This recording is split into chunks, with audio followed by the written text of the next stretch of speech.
Nature Solutionaries is a podcast about conservationists who do amazing things for nature and bring inspiration into our lives.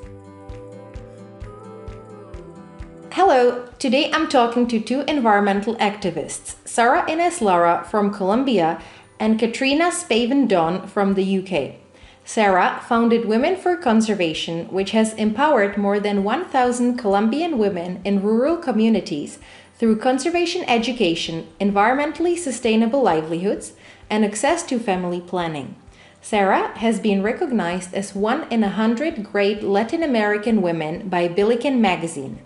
My second guest is Catriona Spaven-Donn, who works in a UK-based charity, Population Matters, that supports Women for Conservation as part of their Empowered to Plan program. Cat is passionate about the intersection of women's rights and environmental justice and has worked on female empowerment and indigenous rights in Canada, Peru, Guatemala, and Scotland. Sara and Cat, it's great to have you. Thank you for coming. Thanks for inviting us. Thank you.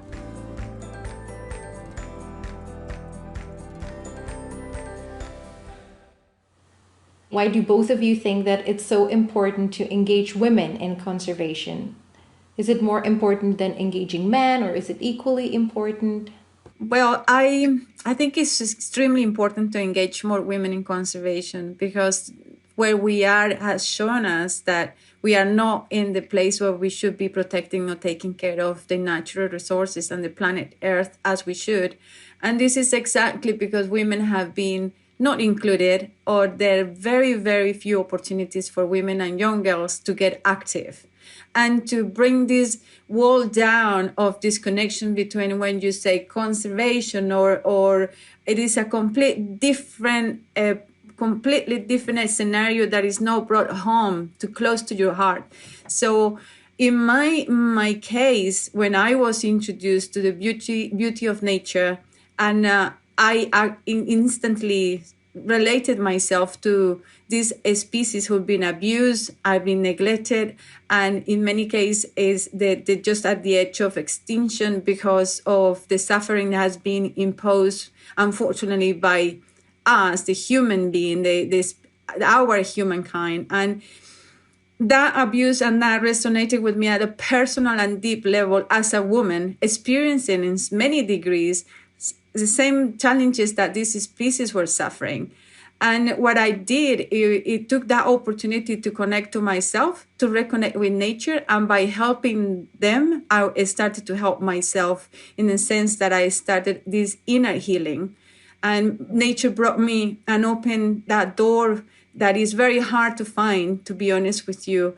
So when I started doing it, I felt this empowerment, and we could get quick results. And working with community at a local level with the women who are there suffering, and it just is a different dimension. And I will encourage everyone to be open to experience what ways you can help nature, and you will be surprised to see so many ways that you can help a species and at the same time feel good about the good that you're doing to nature, and it comes back to you and feeling good. Women were neglected. They had no opinion or not say in projects. Were not included. And what I did, it was started to purposely design small projects or activities where they were welcome and they were targeted for women and hands-on. So we brought it to very, very specific, and they could take actions that it weren't very complex or require amount of follow-up or even money. Because that's what happens. We get so engaged and so passionate about, and we get very quick to act. So the girls and women in rural areas automatically started to see the benefit of getting engaged in conservation projects. When these women suddenly get empowered, what's the reaction of the men on their newly gained power? Yeah, at the beginning of the project, when I'm talking about 17 years ago, when I started addressing this issue, unfortunately, we had really negative reactions. And unfortunately, we had a couple of incidents where women were severely beaten up at the homes because they were participating on our workshops. And when we start talking about family planning, that was something considered a taboo and something that it should not be discussed. And as part of my efforts to help women, and by seeing that they didn't have the choice of the right to select when and how many kids they wanted to have, we incorporated that in the workshops. And unfortunately, the reaction was very, very cruel against some of the women. And I learned in a hard way that we needed to be more cautious and go very slowly, and trying to present the women empowerment not as a threat, but as a benefit for the families, and that can help the structure of the home rather than be a threat. So it took us several years. It took a lot of patience and understanding, and most importantly, related to one another, and explaining that all what we wanted to see is women being healthy, the kids being healthy, rather than the opposite. So I think now is a contrast compared to 17 years ago, and I'm very happy to see the evolution, and more men are supporting women, and the women are actually coming more and more asking for this right, and aware that there is something else that we can do. And by trying to suppress and to continue having the family planning issue or the women empowerment as a taboo, it doesn't really help anyone. And I think access to social media and stories is helping to change this stigma. Mm-hmm. What's your experience, Kat, in Guatemala or in other places where you have been? Why do you find it so important to engage women in conservation, or why to empower them? Yeah, it really resonates for me hearing Sara talk about the interconnection of protecting the land and protecting women and women's bodies. I think that the violence that is often enacted against the land is the same violence that is enacted against women's bodies. I think that within patriarchal practices, there's often a kind of a favouring of extractivism, whether or not that's mining, deforestation, and also extractive practices can be against people as well and against women. So I think that the violence that is often experienced within environmentally destructive practices is also felt by women and children and those who are marginalised in society. And also, we know that women are disproportionately impacted by climate change. So whether or not that means that women have to walk further in drought-prone areas, increasing the risk of gender-based violence on their long walks, or whether local communities are caught up in fights against illegal mining and deforestation, or women cultivating food for families in areas that are more and more prone to extreme weather events. I think that women are often the most impacted, and they're also the most capable of being the solution. And so that's why I think we really have to focus on the empowerment of women and girls, being part of that solution and having access to the opportunities and education to be able to make those solutions work in practice. Have you seen that the women are interested in conservation when you present it to them, or do you think that they are interested in empowerment in general, and for example, conservation is just one part, but they can be more empowered to study or more empowered to start their own business? I think from my experience, when you start talking about the issue of conservation and linking it to women empowerment and family planning, you start with a dialogue and an understanding of, from the women's perspective. Every community, every woman is different, and for us to know what is the context is very important. So it can take a while to get to that point until you develop this trust, because this is what I think is a difference working with women directly, is immediately we have a very safe environment and an open and trustworthy environment. So when women start talking to us, we touching many issues. So conservation becomes something holistic and a way of living and a way of treating the whole ourselves, but also nature. So I think the word conservation to me encompasses a lot more that it might just refer to. in a sense that the women immediately start telling, we're talking about difficult issues as abuse, sexual abuse, incest, the challenges of not being financially independent, and other subjects that are really, really tough. But because they feel safe and they start becoming a part of a network that allows us to understand perhaps how we can address those issues rather than say, okay, we have this big problem of a species extinction, but how can you go and help a species when many women can hardly help themselves and they're trapped in a very difficult situations. So we had to back up a bit and start from there. And when the women start opening up and start that healing process that actually started with me and all what I've seen and trying to help these women. Unfortunately, I had to live it in my own personal life. I'm with my mother and my father coming from a very violent family. And going through all the abuse and everything. So it helps me relate in a very, very, very deep level with these women. And that's how we start, taking it slowly. And eventually we come with this conversation, start establishing connecting the dots between the abuse that Catriona is saying, the abuse on the planet, the abuse in resources, but also that happens to women. And the Pachamama, the Mother Earth, so the female, that we also as females, we can see that even more obvious that perhaps some men can see it. So I would say the work that we do is a process rather than a series of actions, of activities, because it's a journey. Yeah, I understand. It's not like you're doing a workshop for women on how to become conservationist, but it's very holistic and you open up a lot of issues. I'd like to thank the Population Media Center for supporting this podcast episode through their social media and newsletter. Thank you very much.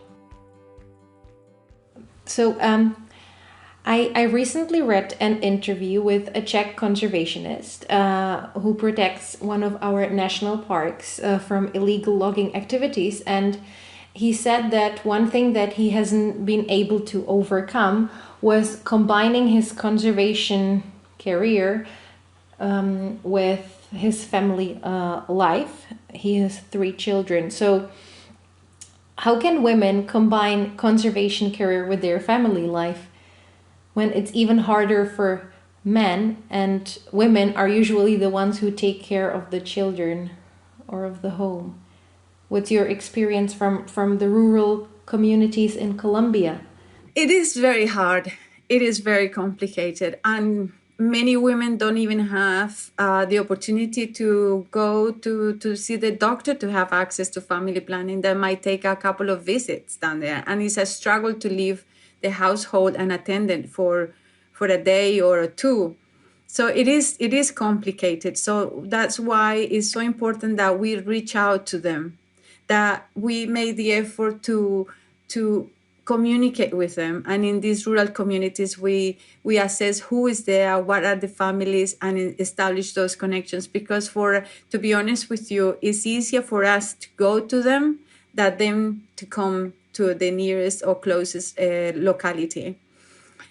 It is tough. And that's why when I decided to establish the Women for Conservation organization and quit my job and make it officially, I did it because I was tired and frustrated that people will say, well, your work with women is nice, but it's not a priority for us. It's not in our mission. It's not in the agenda.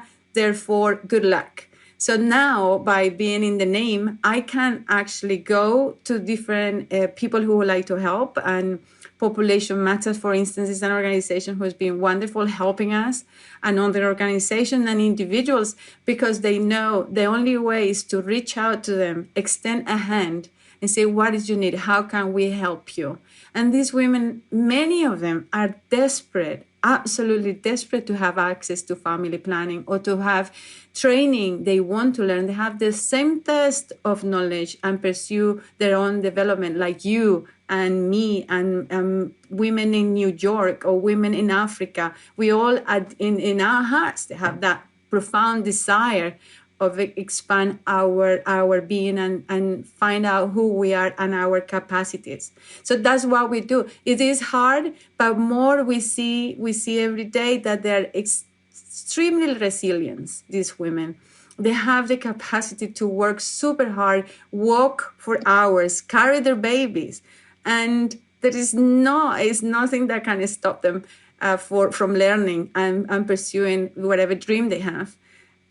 That's what we've been doing. Our intention is to continue doing, if it's one woman at a time, until we have a full network and hundreds of women everywhere with the same empowerment. You mentioned a very important point where you said that for the organization that you worked for before, Pro Aves, the family planning or women empowerment wasn't a priority on their agenda. And I would like to ask Kat now about the combination of conservation and family planning. So I find that it's very unusual among conservation and environmental NGOs to talk about family planning and women empowerment. For example, in COP26, the population or family planning wasn't even mentioned, So why do you think that there are so few people addressing both these issues at the same time? At Population Matters, we're really focused on foregrounding this conversation and making sure that it's taking place at different levels of society, such as in spaces of COP26, in which definitely the correlation between empowerment of women and girls, gender equality, and climate change, environmental disaster risk reduction, all of these issues were really present. And actually in the Commission on the Status of Women in March, that's going to be the focus. So I think that actually the conversation is turning. More people are recognizing that we have to foreground the voices of women and girls and talk about, when women and girls have bodily autonomy, that benefits everybody, that benefits everyone in society, including the natural world. And I also am seeing that there is a greater awareness and a growing awareness of a planetary health approach in which we think about the well-being and welfare of everyone as being integrated. So that, as Sara mentioned, there's a healing process that takes place on the land and with women who have experienced abuse. I think that, having an integrated approach to planetary health, to the ways in which we look after the world around us, is also directly implicated in the ways we look after each other. So yes, it's true that many NGOs are not focusing on family planning and women's rights when talking about conservation and vice versa, but I sense that conversation is changing. And in fact, our Population Matters team at COP26 did manage to have some conversations about population, and especially with people who are living in some of the most, in some of the areas of the world with where the climate is changing the fastest and where extreme weather events are more and more common. And so I think often hearing from women who are on the front line, as Sara talks about as well, is really crucial, that they're having a conversation around family planning, women's empowerment is definitely one of the key subjects, and it's not something that people shy away from. So I think it definitely, depends on the context, but one thing that hopefully is being recognised more and more is that rapid population growth exacerbates the impacts of climate change. It puts pressure on natural resources, and it exposes more people to climate-related risks. So it's an environmental issue and also a humanitarian issue.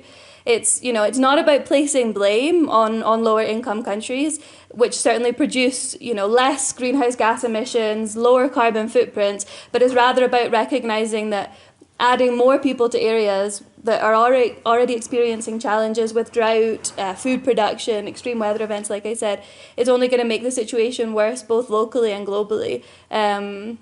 And I think that, having that integrated approach and thinking about planetary health in a much more holistic way allows for NGOs across, the span of different themes to really think about how do we look after everybody on the world? How do we create a future that is healthy and happy for all of us? And definitely addressing these issues at the same time is one of the key ways to get at the heart of that issue. When I write articles or when I read articles, people are still thinking that these are two separate issues and we're not allowed to combine them together. Okay, maybe in terms of climate change, yes. This is now widely accepted, like this type of conversation. But for example, when you mentioned the word population, and I'm interested in the sustainable population, when you mention these three, like conservation, population, and family planning, I have a feeling, or I have an impression that suddenly some people get very emotional and, you know, like just when you mention the word population, like everyone agrees that yes, we should protect nature. Everyone agrees that yes, we should, or almost everyone, that we should empower women and give them education. But suddenly when you mention population, people are like, oh no, let's not talk about this. It's true. It's true. It's an uncomfortable issue. But I would like to speak on behalf of the women who are suffering and who are desperate to have access to these methods. To be honest with you, I'm not interested in coming and defending organizations and people who are in a comfort zone, where have no need and they live a luxury lives and they have everything.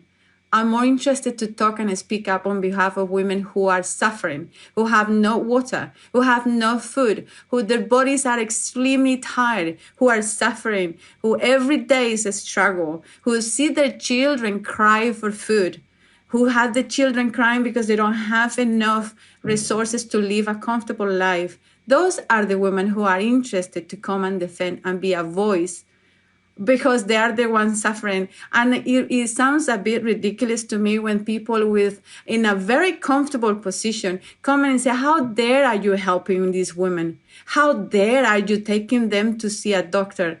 Well, I think they don't really know much of the reality, and I will invite them to come and join us in one of our trips and perhaps get involved and meet these wonderful women and understand the suffering and pain that literally their bodies can have no more children because they don't have the nutrition, they don't have the care. So it's my opinion. I'm sorry to be so cruel and direct, but I think that very egoistic and centric approach from some people is not helping humanity in a right way, where we really should be helping out and doing more. I totally agree with you, Sara. And I think, from my experience working with Population Matters, that, is an organization that is really foregrounding improving people's lives, and, doing so by campaigning for a sustainable human population. I think oftentimes people have an idea of what population policies look like and immediately think about really negative population policies like China's one-child policy. And they associate discussing population growth with these really deplorable anti-human policies that are not about the actual humanitarian work, such as, providing family planning clinics to women in rural areas. And it's really important to really assert that anti-racist, anti-fascist stance that we certainly have at Population Matters, in which the whole idea is campaigning for a world in which all people can prosper on a healthy planet, and that there's space for nature. And also that, as Sara is saying, that it's fair and just and right that women have choices over their own bodies, have access to family planning clinics, and it's also fair and right that we should be safeguarding the well-being of every child on Earth. And that means stabilizing human population growth so that we're not bringing more children into really deplorable conditions in which, they are not going to live happy and fulfilled lives, but rather that women can have the choices, and men as well, and whole communities, to make decisions about when it's right for them and if it's right for them to have a family. So, when we talk about everyone having a decent quality of life and living in harmony with Earth's natural limits, through conservation programs, but also integrating the voluntary positive family planning programs into that. At Population Matters, we have, a recipe for improving people's lives, which integrates these different approaches, empowering women, providing good education for all, removing barriers to high-quality modern family planning, and challenging harmful beliefs that oppress women and lead to larger families. So, as Sara was saying, these harmful beliefs do exist, and I think often those who think that they are doing good, and often are doing good in many, in their sector, have this kind of ingrained negative attitude towards talking about population, and rather we can see that the organisations working on the ground, like Women for Conservation and the other Empower to Plan projects that we're lucky enough to partner with, are really doing this positive work. And there's nothing negative in talking about having a sustainable population when it's empowering women and safeguarding positive, happy lives for the next generation. Population Matters recently released a report called Welcome to Gilead, where you talked about the pronatalist pressure. And I also talked to a lady called Nandita Bajaj, who has a whole course about pronatalism. And she told me that when speaking about population control, most people think about these negative controls, as you mentioned, like one-child policy or sterilization programs in India and elsewhere. But what she told me is we are actually in a population control where women in many parts of the world are forced to produce many children. According to me, every woman should be able to choose how many children she wants, what spacing she wants. And if you deny women the access to family planning methods, then you're basically controlling them. And unfortunately, this is happening widely across the world. And even there are still 230 million women who don't have access to family planning methods. But even in countries where they have, this access is being restricted.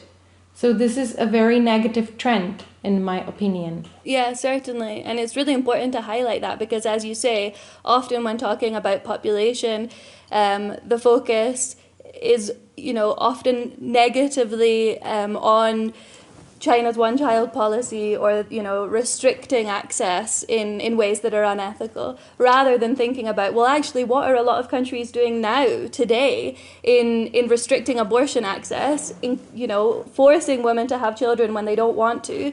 And that doesn't improve people's lives at all. Having xenophobic attitudes in saying, we have to have babies born from this particular ethnic group or this particular national group is, a really poisonous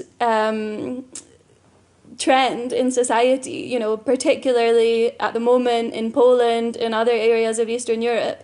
And it's definitely something that is highlighted in the report that you mentioned, in which we can see a very dystopian reality emerging from countries that have these far-right fundamentalist religious attitudes in which women's voices are not heard and women's choices are not safeguarded. I saw this article on The Guardian, which said that controlling the access to abortion is not so much about the abortion, but about controlling women. So we are back to zero or ground where again we're talking about how women have been always exploited, and it's horrible. Exactly. Family planning is one of the pillars that we do, and we integrate it with training and knowledge and sustainable living. So it's part of a whole bigger conversation also, and protecting the species and how you can adopt a way of living in harmony, and how can you directly help a species right there in your back garden. So it's very, very close to home. It's you're right there. You are living in high biodiversity areas. What can you do to help? And there's many, many very little changes in habits that we are been working on. And you can see the results and recovery of many species in Colombia where we work in the buffer areas of nature reserve with a huge endemism and very important for conservation. So when you see these women getting on and hands-on, and they don't have to worry about getting pregnant, and they already have 4, 5, or 6 or 8 children with that number, what they want is to not to have more kids because they feel that is a good number that they're happy with. And when they have access to family planning, what is the next thing they do? Immediately, They want to have education. They want to learn about something. They want, what can I do as a person? How can I get engaged? We have forest guards, female forest guards now from rural communities, and that is incredible. We have women getting involved with their own little projects, and they're very proud of have very small tree nurseries with native species. They're looking into ecology and what species they shouldn't be cutting or planting more in their small areas, and influencing the husbands and the kids. Because to be honest with you, we tell the message to the lady, immediately the whole house knows what to do and what not to do. So sometimes I think that is like an intention of suppress women and to suppress them and make it more harder for them, because it's a way to control. And I really, really get upset when I am fighting against the freedom of women, very basic. And especially when you see 12, 11 years old girls pregnant already who are physically, mentally not ready to be a mother. Why would you impose that suffering in these kids who are not ready and the babies who are coming? So you're never going to break this chain of suffering and poverty if you don't really go to the core, which is give access to the women to decide and educate. That is where the core of the work that we do is. And you mentioned that some of the women have 3 to 8 children, but I read these population statistics that Colombia's population is actually not growing much. The total fertility rate is 1.7 children per woman, which is comparable to Australia. So do women still need access to contraception? Because it seems like according to the number 1.7, it's under the below replacement level. So it doesn't seem like many women are having 5 children. I can't, these statistics to me, I don't know, I can't understand them very well, because when we are in the local communities, I don't see the statistics, but I see the woman who comes with, even if one 12-year-old girl who has 1 baby, you say 1 11-year-old girl has 1 baby, shouldn't be a problem, right? The problem is when this an 11-year-old, and probably is going to have another baby and another baby from a different man with different very hard conditions, and she can hardly support herself and is subjected to abuse, mistreat, and you will not be able to go and pursue her elementary education and get involved in projects. So we can say maybe it's 1, maybe it's 2, 1.7. But when I also encounter a woman who has 3 children and is pregnant and she cannot feed their kids, to me that brings it closer to my heart, and I will not look at those statistics as my driving force. And you know what I'm trying to say? Yeah, of course. Yeah. Like you can be peaceful in your mind with the number 1.7 when you see people suffering. That's totally obvious. And also, just to add in there that, you know, even when the fertility rate might fall below replacement levels, if there are more women entering the bracket of reproductive age, the population could still be growing. So, you know, there's not necessarily a direct correlation between a falling fertility rate and a falling population, because the overall growth could still be increasing. And so I think that, you know, often that's, you know, maybe what we see on the ground in terms of, you know, working in local communities, that, you know, the trend hopefully is changing, that with access to, you know, modern contraception and family planning, people are choosing smaller families. But it, you know, it also very much depends on access and opportunities. So I also thought it might be interesting to just, you know, mention and emphasize that there is a direct correlation between the number of years that a woman spends in education and the number of children that she'll have. So, you know, the more years in education, the fewer children. And I think that, you know, that's often what we see in the programs that we support, that, keeping girls in school is one of the key ways that, girls are then, as Sara says, more able to, find a vocation, to study in university, to contribute to the professional sphere and to civil society, and do that before choosing to have a family, so that their time and their energy is much more able to focus on other things and contribute to society more broadly. With the COVID pandemic, the things have gotten worse because many girls had to drop out of school. But disregarding that, in general, worldwide, from population matters perspective, do you see the situation of women and girls getting better? I like to think that there is a positive trend, that the situation for women and girls is getting better, that we're continuing to have conversations and programs and projects that support women and that empower women and girls. However, as you say, the pandemic has really pushed back that progress. I'm especially worried about the situation of girls in school and children more broadly. UNICEF has talked about this being a lost generation because, quite simply, children are not getting access to education. And, for example, in the UK, we might have a whole host of restrictions in relation to the pandemic in terms of social distancing, household mixing, but children are still in school. Of course, there's still education access issues in the UK, but what I'm seeing here in Guatemala is that there's very few restrictions in terms of social distancing and household mixing, but there are no in-person classes.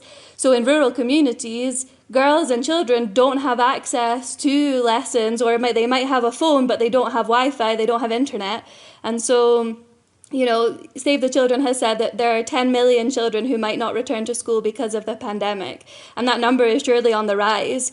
I'm definitely seeing here in the community where I live that instead of going to classes or logging in on a parent's phone, children are instead being encouraged to go and work in the fields or make money or shine shoes. And, I think that we really need to work hard at this crucial moment so that we're not having a lost generation of kids who don't have access to basic education services and who are falling further into multidimensional poverty, lack of access to adequate housing, education, nutrition, healthcare. All of those indicators are worsening because of the overall problem of the pandemic. And I think it's, all the more crucial to really bolster family planning programs and local projects that are run by local people who, have the solutions to the problems that are worsening in their local areas. Thank you so much for this interesting input, Kat. Sara, how has the situation changed in Colombia with the COVID pandemic? It was really hard. I think it's a common trend that also Colombia is affected in a similar way, limiting access and restricting access even to medical or in the rural areas, or support from the local authorities to reinforce the protection of the nature reserves or the protected areas where we work. Is complicated, but at the same time, what I see that COVID shows us is our huge dependence, our codependence on nature. And I think we've been blessed in a sense that people see how much we need to be in open spaces, listen to the birds, listen to be in a green area.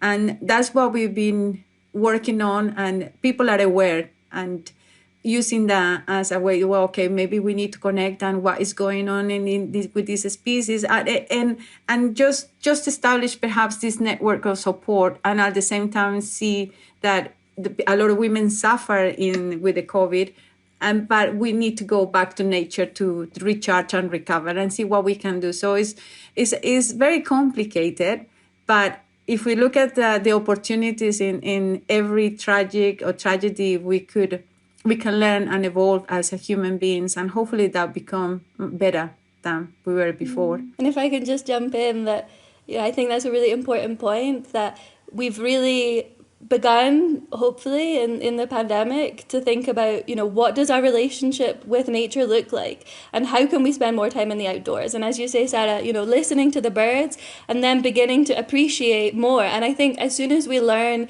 to recognize and understand something better, we then fight to protect it and take action to ensure its survival.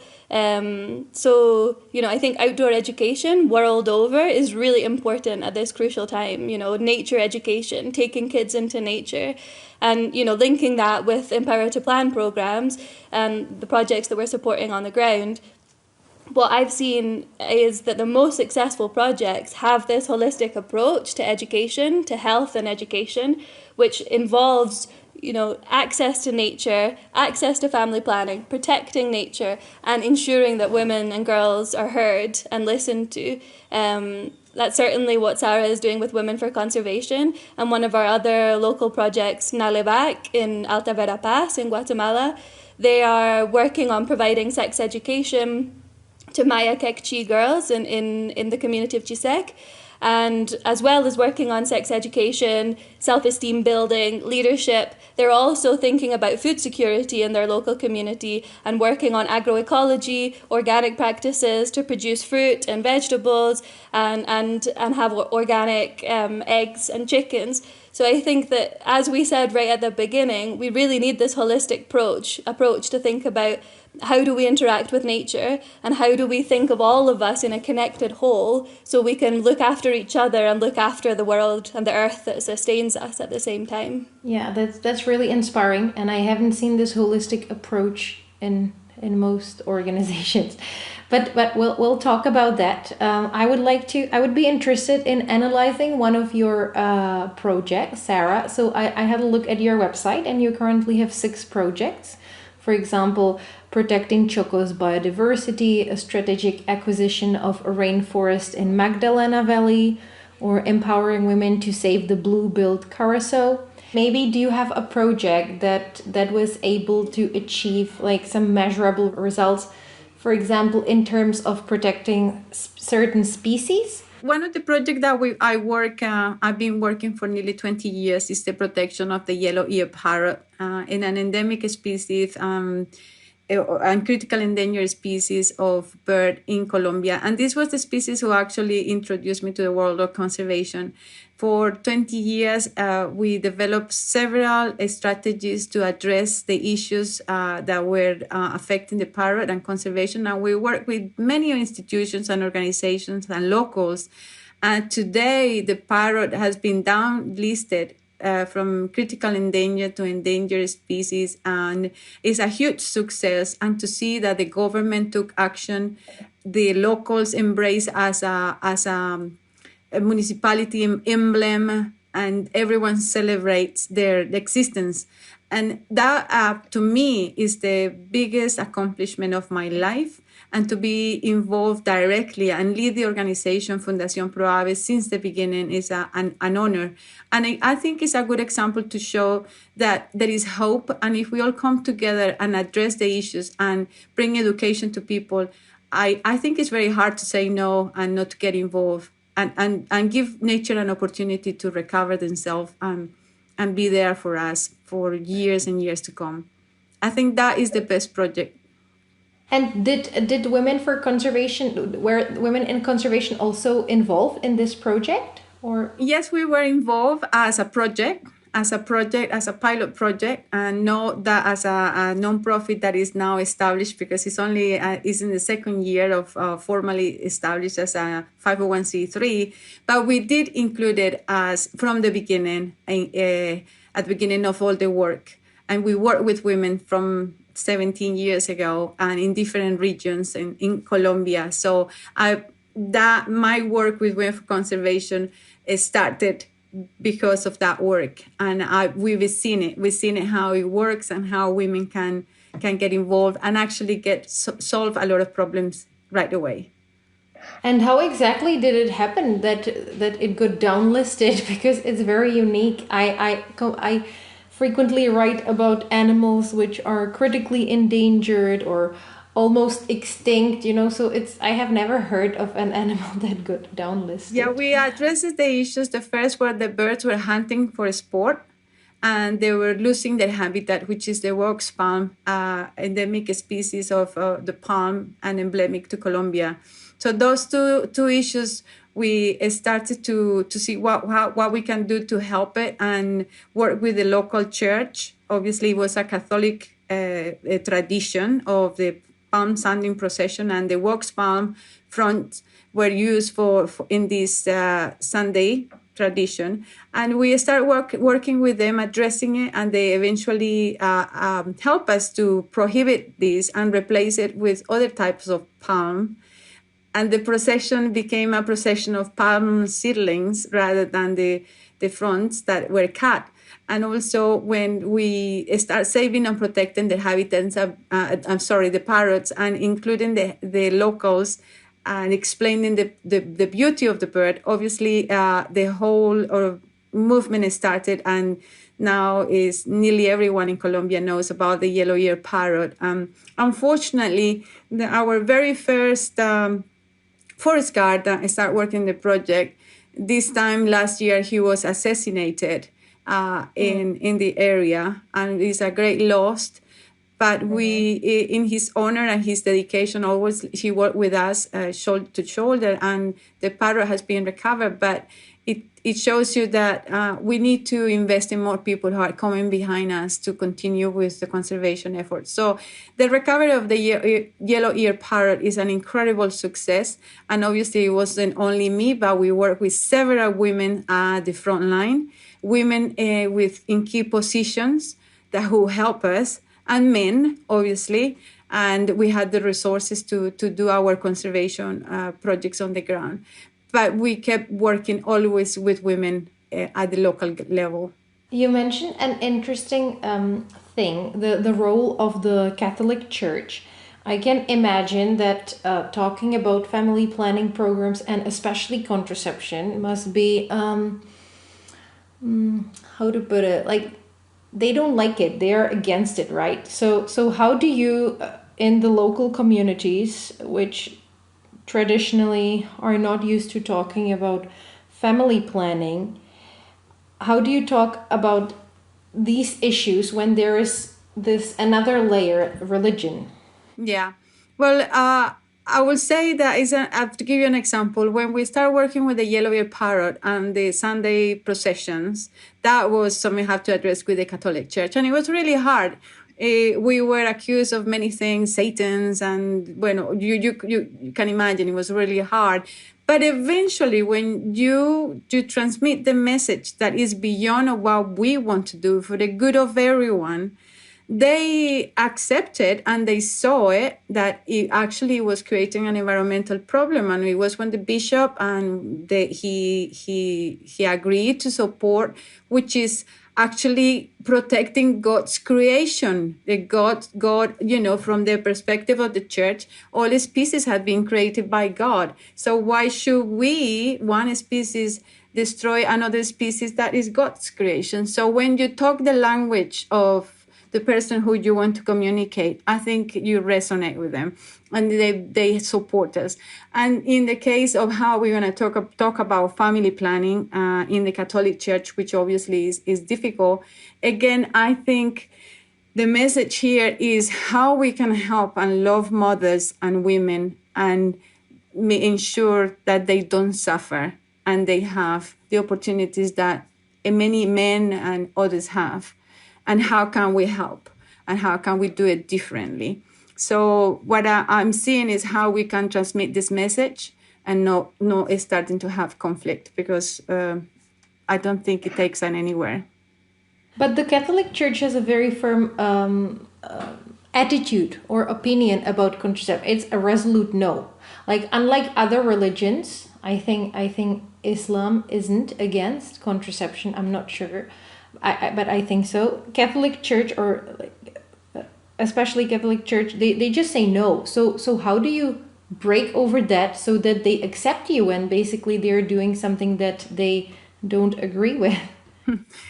Well, at the end of the day, it comes to the individual choice and the need. I think we don't interfere on any decisions. We're not forcing anyone to take family planning. It's entirely up to them.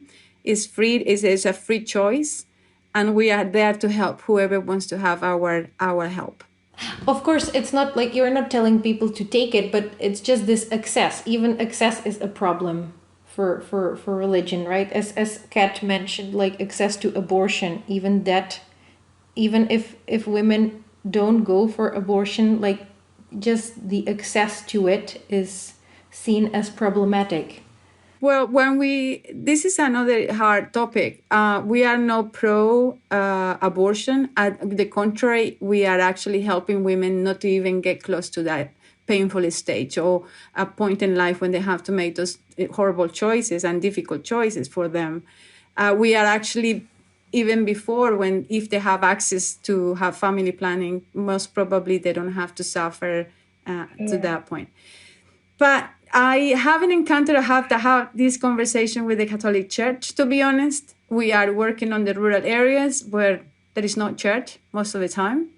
And to be honest, I don't know if the majority of the people are Catholic or they practice different religions. We don't touch on that. So I haven't had any problems so far. Okay. What about you, Kat? Yeah, I'm interested to hear that that it's, not necessarily something in the rural communities where you're working, Sara, in Colombia, that's hugely prevalent in terms of, practicing religion. Because here in rural Guatemala, religion is very much a part of everyday life. Obviously, previously that was Catholicism, but now it's increasingly evangelism. And in both cases, there's a pretty staunch attitude towards contraception, towards family planning, towards abortion. And in Guatemala, abortion is illegal. So, that also inhibits women's rights to make choices about, when and if to have children and how to, feel good about themselves and their choices. So, definitely I see the impact here of having an anti-abortion policy at national level. For example, in the first 6 months of 2021, there were over 65,000 pregnancies registered to girls between 10 and 19 years old. That's in 6 months. So, that's over 10,000 early pregnancies per month. And those are only the ones that are registered. Mm-hmm. So, I think that there's a correlation between abuse of adolescents and of minors and also of gender-based violence in general. In Guatemala, the rate of femicide is 4 times higher than in the UK. That's, the violent deaths of women. And I very much see access to contraception, to family planning, to abortion as being really key to stop these rates of gender-based violence from continuing to increase. And unfortunately, I've seen that religion does play a part in terms of having that control over what women can and can't do. But also, as Sara says, the important thing is reaching women and girls and having conversations with them so that they're empowered to make their own individual choices, no matter what doctrine they're following. I think that's also something that Population Matters has engaged with recently in the Welcome to Gilead report, that often in countries with really strong fundamentalist positions, the impact on women is not positive. So it's really about ensuring those individual choices are possible and that the medical and essential services are there to support them. So that's why, having transport, going down the mountain into the nearest town, such as in the case of the Santa Marta mountain range where Sara is, where Women for Conservation works, and in other areas of Colombia, having that crucial access to essential services, to basic medical and health services is really important, and making sure that women know what's available to them and know what their right is as well, because often, a right can exist on paper, but then in practice it's denied. So it's really about bridging that gap and ensuring that the rights that are written into law are also enacted in practice, especially in rural communities. Same goes to national parks and all kinds of nature reserves. There is this term called paper reserves, where the reserves exist officially on a paper, but there is no law enforcement, they're underfunded, unguarded. So there's a similar trend in conservation too, like in the empowerment. So we're heading towards the end of the interview. I'm wondering whether you have a network, a network of like-minded or organizations that work worldwide on similar issues. We actually are connecting with people had the same synergy, and they want to be supportive of what we do. And we are actually creating this wonderful network and friendship, I would say, like Catriona, and we are getting to work together in something that we love and we are passionate about it. I think that was the driving force, and these organizations are finding us as they did. Population Matters. We've been very busy working on projects, and sometimes don't spend enough time on showing what we're doing. And also sometimes we have to be careful of how we present what we do. We don't want to create more difficulties for the women or expose them to things they don't want to really share, and they want to share rather in private. But I think we're very proud that in the short time that we've been working as standing with the Women for Conservation in the name, it's been amazing, an incredible journey, and more women are happy to support us and to spread the word. And it's incredible. The more we talk about, and even we women, the more we talk about and ask questions and support of the women, I think that's the real change. And for us working together, I think is extremely important, and encourage each other and share the successes and also share the learning lessons. But I think we have more successes and more women who, I can tell you hundreds. I just came back from the field and we met many of them, and the energy and love and appreciation that you receive is just fills your heart, and you can't just stop and not do more about it, because that's what we need, and that's what the planet needs right now. More women empowered, more women leading, more women educated, investing in our new generation of girls. And that's what we need. And this network, I know that is going to grow, and hopefully more women read about the work of other women and get involved, get hands-on, get dirty. That was a very beautiful message, and you kind of concluded the interview with that. So Sara and Kat, thank you so much for this wonderful interview. It was inspiring for me, and I wish you good luck with your great work, and thanks for coming on the podcast. Thank you so much. Thank you.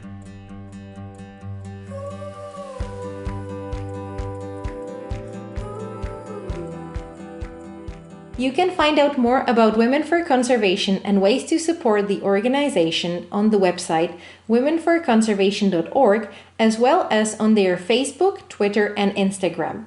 For more information about Empower to Plan and Population Matters, go to the website populationmatters.org and check their Facebook, Twitter, and Instagram pages. Empower to Plan is a crowdfunding program, and we extend small grants for specific project needs in sexual and reproductive health and education, family planning clinics, environmental protection, and youth and girls and women's empowerment. So for anybody listening out there, please do check out Population Matters program, Empower to Plan, and get in touch with me, the project coordinator, if you're interested in putting forward an organisation for funding and partnership. Thank you. Thanks for listening to this episode. You can subscribe to the Nature Solutionaries podcast in iTunes, Spotify, Google Podcasts, Stitcher, or your favorite podcast app. If you like this podcast, please write a review or share the podcast on your social media. This will help other people find out about the show. For more podcasts, visit veronicaperkova.com/Nature Solutionaries. I'm Veronica Perkova, and I look forward to talking to you soon.